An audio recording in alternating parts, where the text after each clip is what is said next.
Hi, I'm Len Epp from LeanPub, and in this episode of the Front Matter podcast, I'll be interviewing Mark Nijhof. Based in Bergen in Norway, Mark is the founder of Smakkassen, a clothing subscription service for parents of small children that selects and delivers high-quality, curated clothing to parents periodically as their children grow. It's like having a personal shopper for your kids. Mark is the author of a couple of LeanPub books, including CQRS, The Example, and Solid, Software Development is Not a Jenga Game, and Learning Erlang by Example. In this interview, we're going to talk about Mark's background and career, professional interests, his books, and at the end we'll talk a little bit about his experience self-publishing. So thank you, Mark, for being on the Front Matter podcast.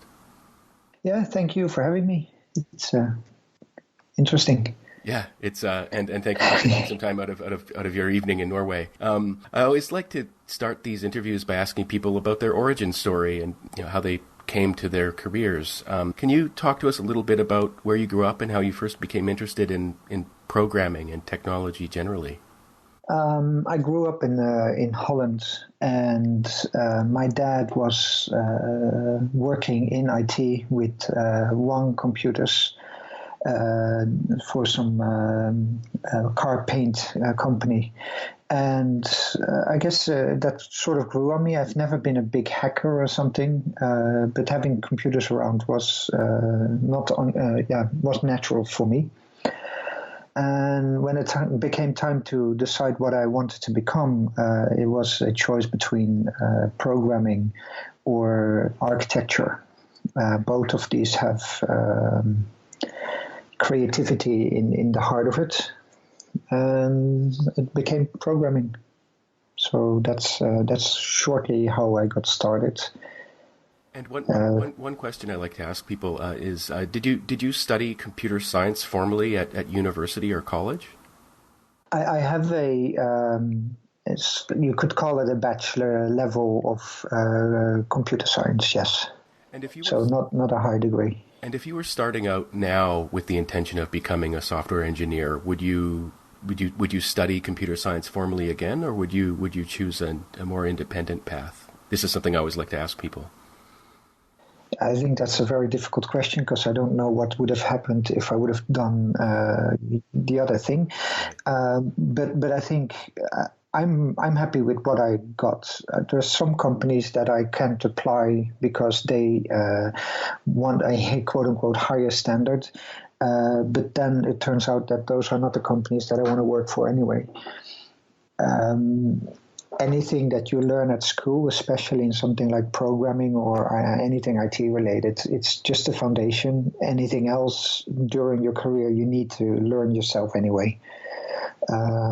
So you're constantly learning new stuff, things that no school could have prepared you for. With some things like AI and artificial intelligence, neural networks, and these type of things, having a more theoretical background might have helped, but we'll never know. And what was your first job in software engineering? I worked since it's quite a practical training that I had. My first quote unquote job was as an intern at a small company that created websites for other businesses, basically. I could start there, but their offer was so ridiculously low that I said no, thank you. And then I started working for a consultancy company, CSC. And in Holland, they're not as huge as in America, but they gave me a very good base to basically develop myself and continue learning and getting on bigger challenges every time. And how did you make your way to Norway from Holland? By going to Sydney. I have a cousin. My family is spread out all over the world, and one of my cousins lives near Hamilton. No, not Hamilton. What is it called? The others. It doesn't matter. In Australia. And he was getting married, and that seems like a really good opportunity to go to Australia. So I went there for about 3 weeks, 1 week for the wedding, and then 2 weeks for traveling. And during those travels, I met my wife, We hooked up later again, traveled back home from Australia. Sort of that's how and my wife, of course, being Norwegian, that helps the story. And being part of the EU, you could just move to Norway. Is that right? There were no sort of barriers to that move? No barriers. It's, as an IT person, you can pretty much work wherever you want. So as soon as you have a job, you can move from the EU to Norway.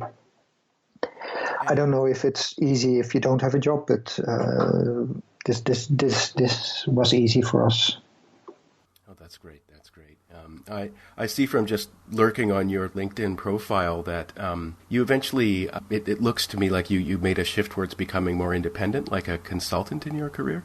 Is that took a while. I've done many things. We've lived over several places. I mean, we lived 3 times in Norway, but 3 times in Holland. We lived in Germany, in Spain, and also in Australia. Oh, wow. And I've had jobs as consultant. I've been an in-house developer. I've been an agile coach in Germany. And so there's lots of stuff, lots of different roles that I've had. And now I'm running my own company together with my wife, which is Small Cousin. And in order to basically pay our food and a roof over our heads, I'm renting myself out as a consultant as well. Yes. Okay. I asked partly because many of the authors who come to LeanPub are often sort of have similar profiles where they've moved in between sort of formal work and independent consulting. And before we talk about your current company, you co-founded something called Snowflake AI? Yeah. Can you talk a little bit about that? It sounds really interesting. It's a platform that allows companies to use any of their data to communicate with their customers. Most of these platforms use very simple keyword lists, where you describe a customer by flattening everything you know about that customer into a fixed keyword key value list, and then you can run rules against that. But together with my friend and at that time colleague, I was working at an insurance company, and they have a whole lot more data than you can fit in one of those flattened lists. So we saw that as a problem, and we decided that we wanted to try and build a solution for that, which means that you could use the data in the form that you have it in your own company and use that data to communicate individually to individual customers, so that you can pretty much form and shape the way you communicate based on what you know of that customer. And is the communication meant to be a form of marketing, or is it customer support? Everything. Oh. So everything, for one, everything you do is sort of marketing, even if you communicate directly to the customer about some system, whatever functions. But the idea was that, and when we started, we had documents in mind, like PDFs, emails, and, for example, SMS, where you basically can create the communication, whether if it's an insurance document, then you need a lot of data to put into that template. But for an email, that can be a lot less data. And then whether that is an email that goes out from the system to notify that customer of something, or whether that is a marketing email, there's not really that much of a difference there. I mean, when you send out a marketing email, you also want to be very specific. And if you already know things about that particular customer that can help you form and shape the content of that email, then you're making it much more interesting for the customer. Whereas a lot of the marketing right now is completely uninteresting to the customer. That's definitely true. Did you do fundraising for the startup? We tried. So we learned a lot during this startup, and mostly about what not to do. We built a product which was amazing. Small Kassa was first built on top of that as well. The thing is that we didn't go after customers quickly enough, and the customers that we were trying to get were way too big because we were thinking they are the ones that really need it, considering our background in the insurance company. But they are also way too skeptical to go and work with a small startup. Things start rolling like a snowball. So if you don't get customers, then, or the customers that you get are not that impressive, then it's harder to get funding. Whereas if we would have gone the more self-help route, where any company could just sign up, start using it, and just get a lot of small customers, I think that would have been a differentiator for us. Oh, that's very interesting. So I've done a little bit of work myself in the similar kind of area. And so what you essentially sort of tried to do enterprise sales for your product. Yeah. Right. Which in hindsight is completely idiotic because enterprises work with enterprises. Yeah, it's really interesting because, I mean, the prize is so attractive. And as you say, you know, the idea of if you can sign up one big customer, all of a sudden, you know, things can really get going because now you have this reference point. But, you know, getting into a big enterprise is just so hard. Yeah, and so we've had meetings with the biggest bank of Norway and many meetings, but before you actually get them to basically commit, it just takes way too long. So getting the in is not even, at least in Norway, wasn't even the biggest problem. But getting them to basically say yes, here's a signature. Yeah, did you ever encounter, I mean, I can't go into detail, but, you know, internal resistance from someone who may have had another service they were championing? And yes, definitely. Yeah. So one other problem for us was that, as I mentioned initially already, is that we are focused on transactional emails, like the ones that here's your new password, this happened in the system, this an update. But we were also considering our solution for marketing emails. And even though technically they're very similar, the people using them are very different. And the people using the marketing type platforms, they are used to very different way of working versus talking to the programmer that just wants to send out emails based on triggers and so on. So we were successful on the technical side, which is not surprising because both of us were technical. But we were not successful on the marketing side. So we had a smaller bank as a customer in Bergen, and from the technical people, we were doing our job as they expected us, and everything was fine. But getting the marketing team to transfer to our platform was impossible, basically. Yeah. At least for us. Yeah, you have to. I know where you're coming from. Getting that kind of internal sign-on is just so tricky for so many reasons. I mean, you know, just one example is that, you know, you can have the kind of, and I think there are sort of in this world, you know, there are all kinds of profiles of the different types of people you might encounter, but one of them is someone who, you know, might be a lower level employee who is like, oh, yet another service I have to learn, and so they might resist it cynically because, you know, they've had different sort of competitive executives pushing all kinds of products on them all the time. But then you might have someone else who really loves it but just doesn't have the influence to get someone higher up to sign on. Yeah, for sure. People don't change really easily. That's an experience that I got very hands-on when I was doing the agile coaching part. Yeah.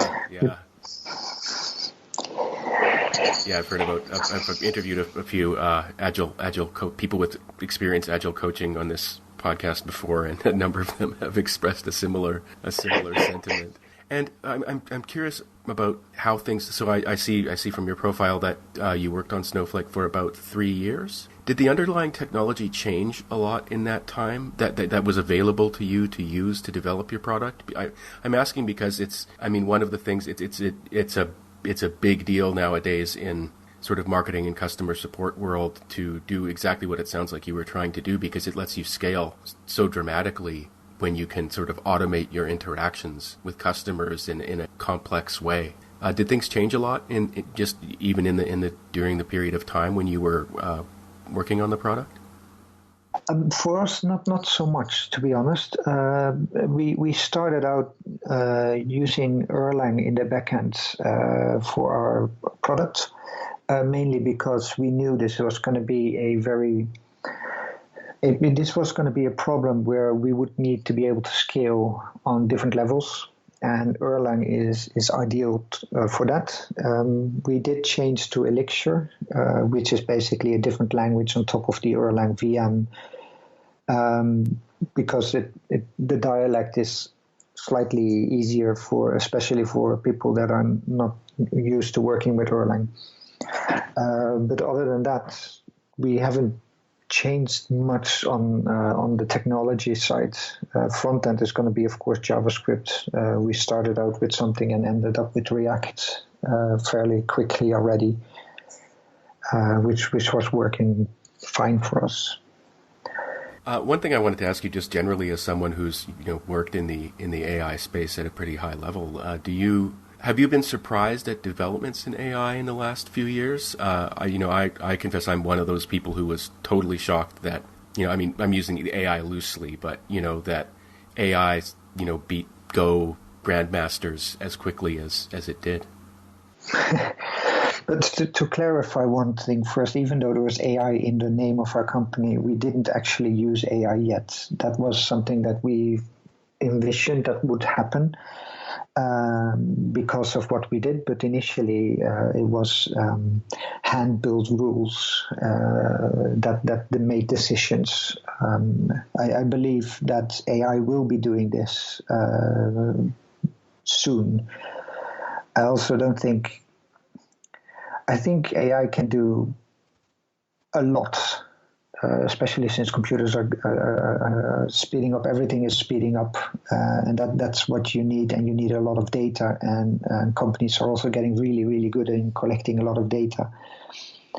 But they're going to be all still for a very long time. I think very specialized solutions, not solutions like. It's not going to be like a life form that suddenly starts realizing stuff and doing things themselves. I think for a very long time. I think it's going to be for an extremely long time still going to be extremely specific solutions to specific problems, and they can be really smart. Yes.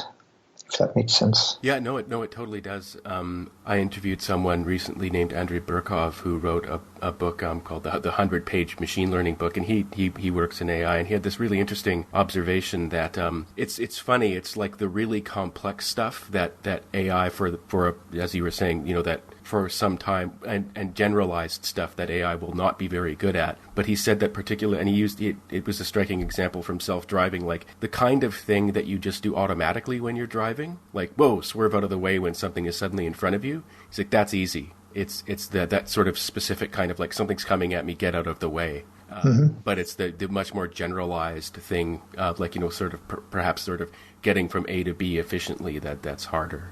Yeah. Yeah, it's still sort of from a very high level. I think it's you should still see it as basic configuring rules. Only the configuration is a lot more complex. But as soon as it's learned something, then and that's the filter. Mm-hmm. Mm-hmm. And so you've got a new startup, Småkassen. Can you talk a little bit about what the inspiration was for that? It sounds just like a really great idea. Thanks. That started quite interestingly. So with Snowflake, in order to explain to people what we did, I very often use the example of a kids store. So if a mom walks into the store and buys clothing for a 1-month-old baby boy, what should that store then do in 2 months? They should send an offer for 3-month baby boy clothing. Right. And the more often that customer gets back to that same store, the more that store understands about the style and the wishes of that particular mom. So the offers can be more specified and specific for that particular mom, right? So that's the premises of what Snowflake should be doing for that store owner eventually, automatically. My wife, she loves shopping for kids' clothing. We have 5 kids ourselves as well, so it's a good thing she likes it. And at some point, so with Snowflake, my friend partner, he needed to get out. He needed to get some stability in his life. So I went from having at least a two people business. We went to just me, and I was trying to keep that going for a while. But it was hard with 2. It was impossible with 1. And so at some point I realized, I don't know, so what if if instead of the software just offering these particular things, why don't we take that whole chain and ask people what they like, and then based on that profile we will find clothing that matches that profile and send it to them. And my wife liked the idea as well. So we built a nice website. I think that's important. The website was really nice. But we had nothing else. And we launched, had a few Facebook ads and got our first orders that same evening. And then we went to regular stores, bought clothing based on the profiles that these people had given us. We put it into a mailer box and we send it to them, and just to test whether or not this was something that people liked. We didn't get those boxes back. People liked it. We got more and more orders, and we started putting stuff in place in order to handle that. Putting in place like deals with actually the brands, the clothing brands, other things like payment providers and everything. Basically everything that you need to properly have an online business, we started building after testing whether or not this was something that people would want. At the moment, it must have been very exciting to get those first orders. It's such. I mean, I don't have kids myself, so it took me like a sort of moment to sort of realize what a great idea it is, because children grow. And I'm saying that's how dumb I am, right? And it is as you described, and it's so interesting to hear that it sort of emerged as a sort of example of a potential use case and then became a real business. But it makes total sense that if, as children grow, predictably they're going to need new clothing, and then sort of you could build a service behind that natural fact that would make life easier for parents. And in particular, I believe the part of the pitch to customers is that not only will you have someone making kind of tasteful and informed decisions about the clothing, but that the parent gets a surprise. Yeah. Definitely. So when we started, we were in one of those incubators, and people were telling us people don't like that. People want to be able to choose and see what they're getting. Our hypothesis was that was not true. And it turns out that the surprise element is indeed very important in this whole thing. So we have sometimes people that tell us, okay, I would like to know what I'm getting, and then we tell them, then you should go to a regular store, because that's not what we do. And the majority of people really enjoy basically getting a box, not knowing what's in it, and then discovering that they love it. Yeah, that's a really cool idea. I mean, and then it becomes an event. Oh, the latest box. Absolutely. They unpack it together with the kids, and for those that have slightly older kids, some men say it's like Christmas.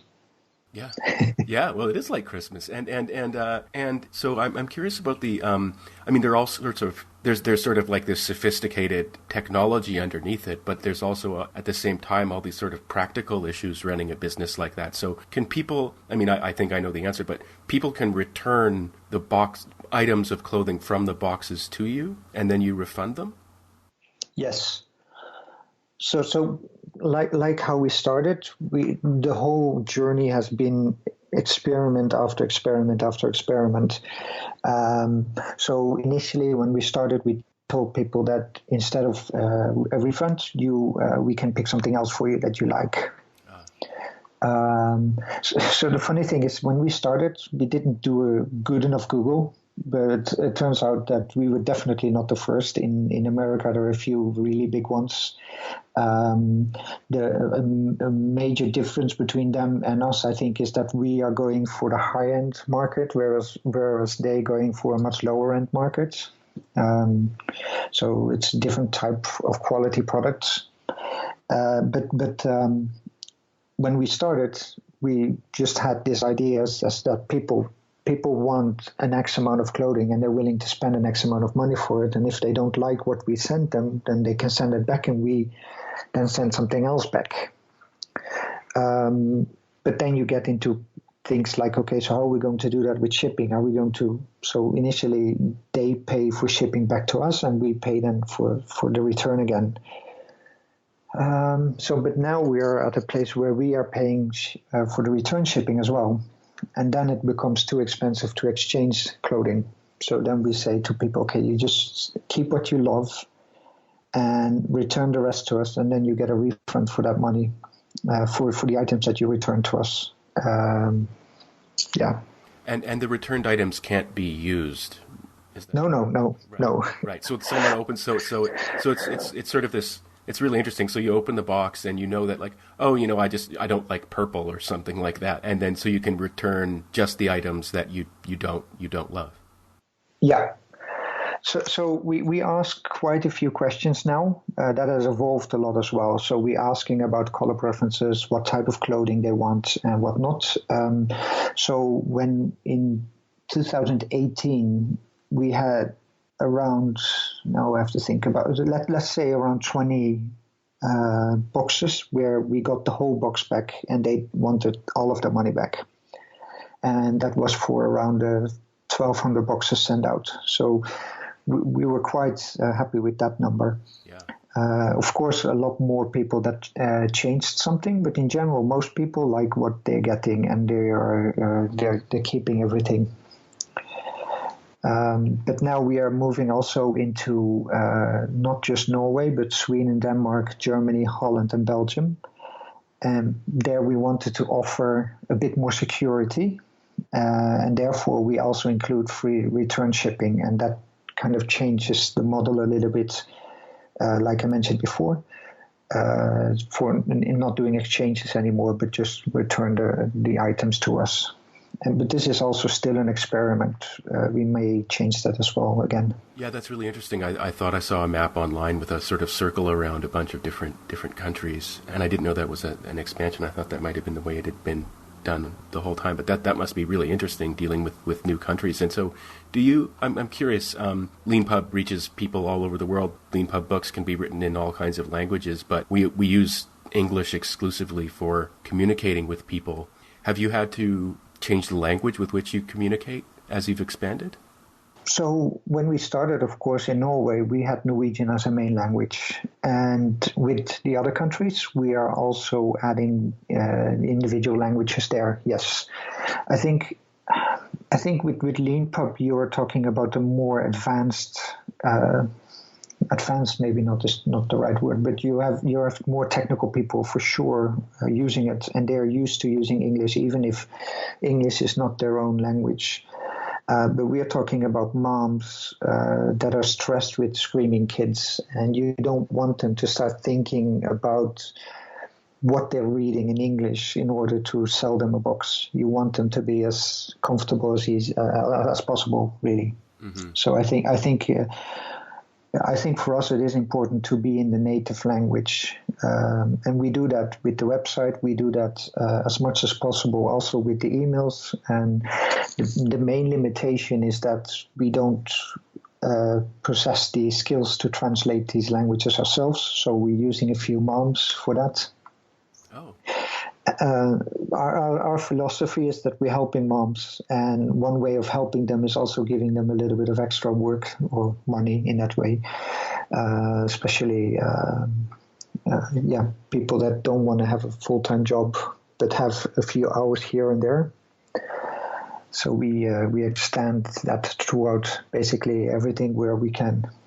Oh, that's really interesting. I've got to say, one of the big differences between LeanPub and your company is that we don't deal in physical goods, and so at the same time, as you point out correctly, most of our books are technical books, and so most of our authors are technical authors, and most of our readers are technical readers, and so they are familiar with English. But I have noticed that when it comes to communicating with people in languages that we're not familiar with, when it comes to very detailed step-by-step things that people can do to resolve their own issues online translation services have kind of revolutionized how well we can communicate with people. So if it's a matter of go to this part of like if someone communicates with us in, say, Spanish, asking for a refund, we can actually use online translation services pretty well to communicate to them, like, go to this page, click this button, then you'll get your refund. But if it were more complicated about a matter of, like, physical goods and returning, I don't think they would be up to the level that you need. No, and also I think a main difference here is that when we speak to German people or French people, then I'm using the translation services as well. But then it's me as a person talking to another person, and their expectation of how that communication goes is a lot lower than when they actually go to a website where they can read the website in their own language. I see. And for that, these translation services are not nearly good enough, nowhere near good enough, to be honest. So if I take an English text and I translate that using any of these that I've used into German, then even I can see that's not everything is perfect. And then when I give it to a German person, they will go and change a lot. And I think so one of the things that we need to do with our customers is build trust, right? That's the biggest thing. I mean, that's important for every business, really. Mm-hmm. But what we are doing is we're just basically telling them, okay, give us your money, tell us what you like, and we'll find something, and then we'll give it to you as a surprise. You don't know what you're getting. So that there requires an additional level of trust as well, and the prices are also not very cheap. I mean, the smallest box starts at €150. I don't know what that is in US at the moment, but and it goes up to €500. So they are bigger ticket items. And when you're building trust, you don't want to show a website where you can clearly see that is done by Google Translate. Then at that point, I think it's better to go for English. You're reminding me of there was a period early on in LeanPub's existence when we were a little bit, shall we say, kind of cowboy in our approach to that, and so we wanted to be able to internationalize book landing pages, so that if a book was written in, say Japanese, then the sort of instructions on the page would be Japanese. And it was partly because we knew our main customers. We have customers who are both readers and customers who are authors who love writing, and they were technical people. So we actually did do Google Translate, knowing that people would go, this is totally wrong. And then we set up a GitHub repo so they could correct it themselves. And that's how we internationalized LeanPub. It worked because, I mean, but only in our very specific case where, our half of our customers are writers themselves, and everyone's technical. So when someone like that sees what we've done, it's kind of, if you know what I mean, like they kind of knew what they were looking at. Like, oh, look, it's a bootstrap startup. That's, Yeah, I think it's perfectly fine in that case, definitely. And so partly we do that as well, meaning that we're using our own customers to translate, not just because we feel that fits within our motto, but also because they are our target audience. So the language that they speak comes much closer to than when we would, for example, use a translation agency. If we're getting a 50-year-old guy translating our stuff, then that may work perfectly fine, but there's also a really big chance that that person does not speak the language that 30-year-old girls or women are speaking. Right. Yeah, of course. So, Yeah. yeah. Moving on to the next Yeah. part of the interview. A few years ago, you wrote a couple of books on LeanPub. If I wanted to ask you about the CQRS book, Yeah. what was the origin of that book? The origin is really Greg Young, who was or is one of the main inventors behind the CQRS pattern. And he was staying in Bergen for several days, I think a few weeks even, when he was doing consulting work and other stuff. And we were chatting about this CQRS framework and how it worked. And based on that, I started writing a few blog posts. And those blog posts became more and more content, and also more and more people started reading them.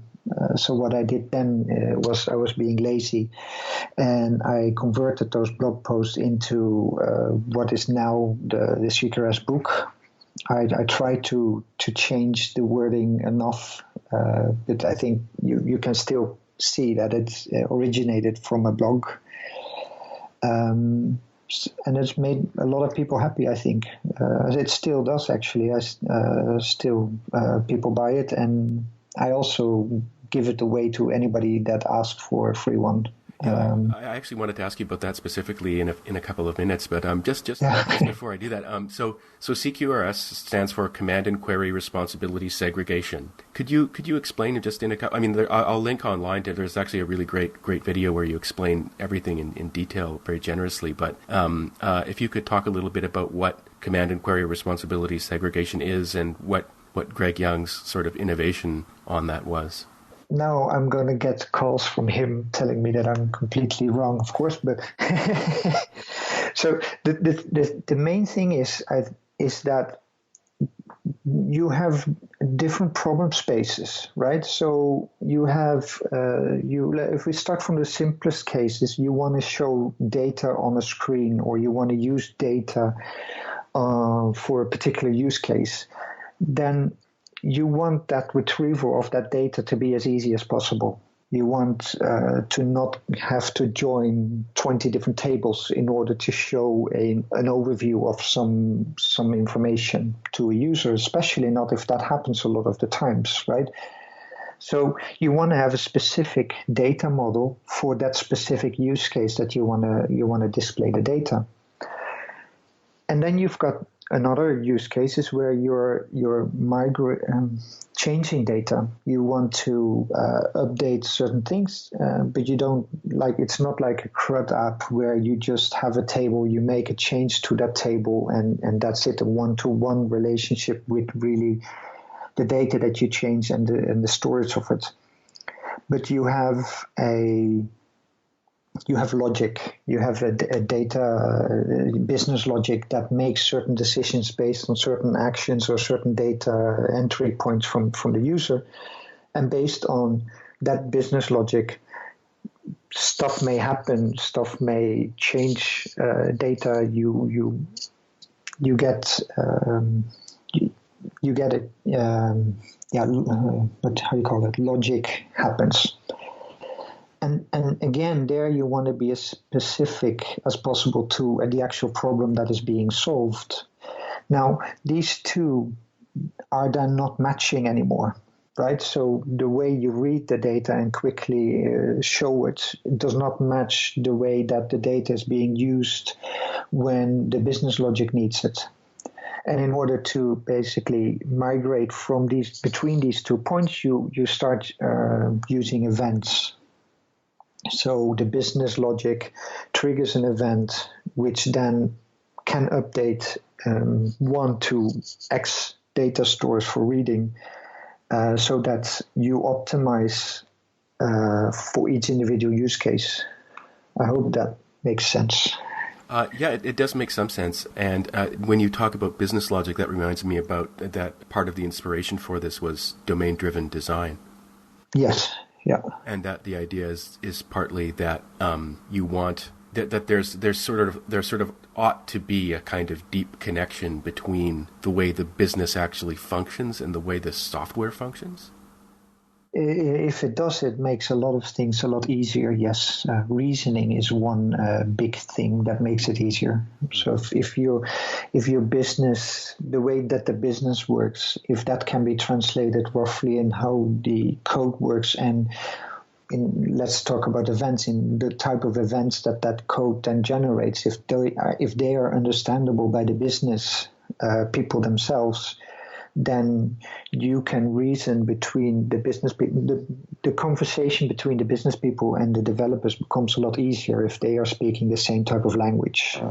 Yeah, it's interesting. It's a really deep idea. One of the things that I find so fascinating about it is that, I think for sort of normal non-technical people, and I'm one of those myself. People often assume that the way a business would work is that there'd be the sort of people in suits who then sort of just tell the programmers, go make it work. And this is the way that, unfortunately, many companies have operated for a long time. But there's been this kind of revolution in understanding that, actually there's a logic to the business and there's a logic to the software, and that if those can match, not only are there all sorts of sort of efficiencies that come from that, but it gives you a shared language for talking about what you're doing, which has always been this sort of notorious problem where the sort of tech guys and the executives can't talk to each other. Yeah, not just them. I think communication is probably the biggest problem that the world knows. Right. But yeah, for sure. So lots and lots of projects are wrong. And so there's different things, right? So you can, if you communicate wrongly, then it's not surprisingly that the software that you get is not what you really wanted. Another problem is, of course, that you tell something, then you go away for 3-4 months, and then you get together again, and then suddenly you realize that it doesn't work. That's another major issue, of course, for lots of companies. By speeding up releases and being able to communicate more often in a language that you both share, you're increasing your chances of success a lot. Yeah, definitely. And it's so important when software is eating the world, and every business is becoming a software business, or sort of has to be in order to compete. Moving on to the last part of the interview. So a few years ago, you decided to write a couple of books, and you decided to use LeanPub as your platform. Do you recall what the reason was that you chose LeanPub as the platform for your books? It was easy at the time, definitely easy. I think it still is easy, but that was one of the main choices. I think it was with Dropbox at that point that I connected, and you write in plain text with markup language, and you save the files, and then you generate a really nice looking PDF yeah. Well, thanks for saying that. We like hearing from people that they find it easy, because not everybody does. But for some people, it just fits and makes sense. I'm a technical person, so for me it was definitely easy. And also, I think they've discontinued it not too long ago, but that you generate the PDF that Amazon could use to create the Kindle, and also a physical book, these type of things. I think it made the book accessible in multiple platforms, and if it wasn't that easy, I wouldn't have done it. Oh, that's definitely. Are you saying Amazon discontinued something?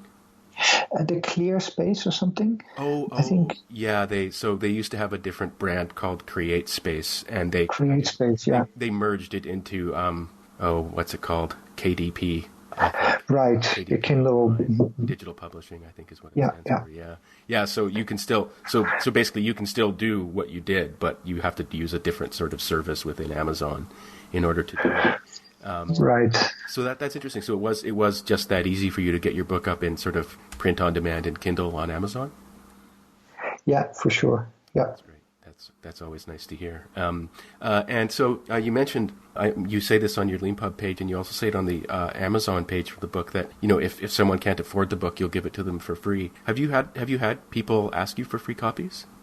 Yeah, quite regularly. It's becoming less, but for sure. I don't know. You guys can probably see this, but I don't know how many I've given away for free. But it wouldn't surprise me if it was half. So the reason for doing this has never been to make a lot of money. I don't think I should have been writing a lot better books then, but to share the information and the money that I'm getting from LeanPub, I've always been using during vacation time. As you know, I've been saving up, so I don't get my monthly royalty checks from you guys. I just ask you, can you now transfer the money? What is there? But with that sharing also means that if people can't afford it, then they can just tell me and they'll get a free copy.